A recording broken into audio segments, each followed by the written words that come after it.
If you wanted to enter a slab with a specific dimension, first of all, make sure you're on the slab tool.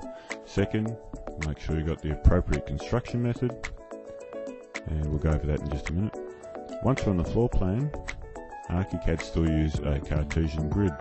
So to the right of an imaginary 0 point, it is x plus on the horizontal plane, x minus is to the left, and in the vertical plane, y plus is north or up the page and y minus is down the page.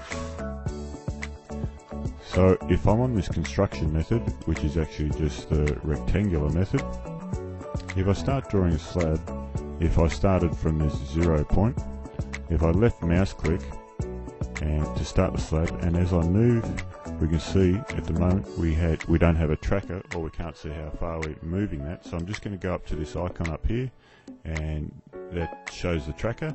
So once again, if I start moving in this direction and I type 5000, and if I type enter, it disappears, because what's actually happened is I'm on the polygon construction method. I've just created a slab that's 5 meters long and 0 high, so it's going to disappear.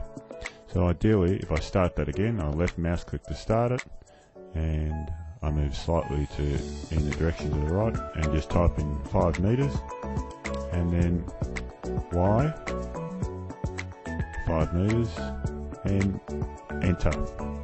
Now when I do that, I've got a slab that's 5 meters by 5 meters.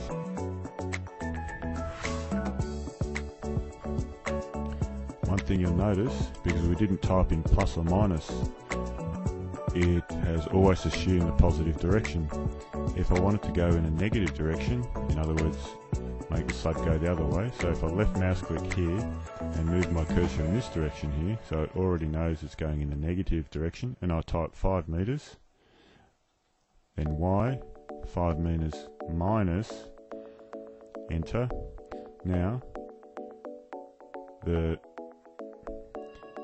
assumed that because I took my cursor to the left, it assumed a negative direction, and then I typed the negative to go down south of the page, and so we've got the positive and the negative slabs over here. Now if I change the construction method to just the polygonal method, and if I left mouse click on that, I'm going to do the same thing to fill in the square here. So if I left mouse click here, and I'm moving the cursor,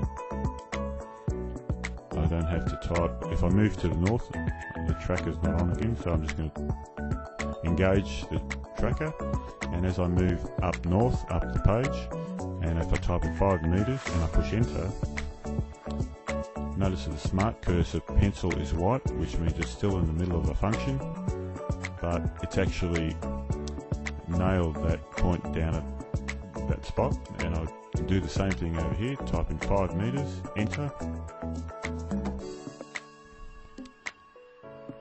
and as I bring my mouse button down here, I'm only using one hand here, using the smart guides, and I can bring it down here, and when the pencil turns black, that means you're on a node and it's marrying up with all those points which all the smart trackers also showing. And I left mouse click once, and I left mouse click there again, so I've drawn another square. Now I'm just going to place one final cube into this little square where there's a gap on the bottom right hand side, but I'm going to spell this cube out in the polygon method, going one side at a time.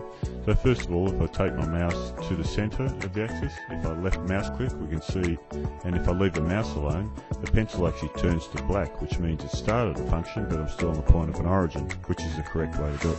And if I type x 5 meters plus enter, without touching the mouse still, y 5 meters minus enter, x 5 meters. Now I have to go left here, so I'm going to go minus, enter, and if I push enter again, it will close the polygon. But I'm going to type y 5 meters plus, so just so we can go through the plus and minuses of each slab. So now if I go to the 3D window, we can see there are the 4 slabs there.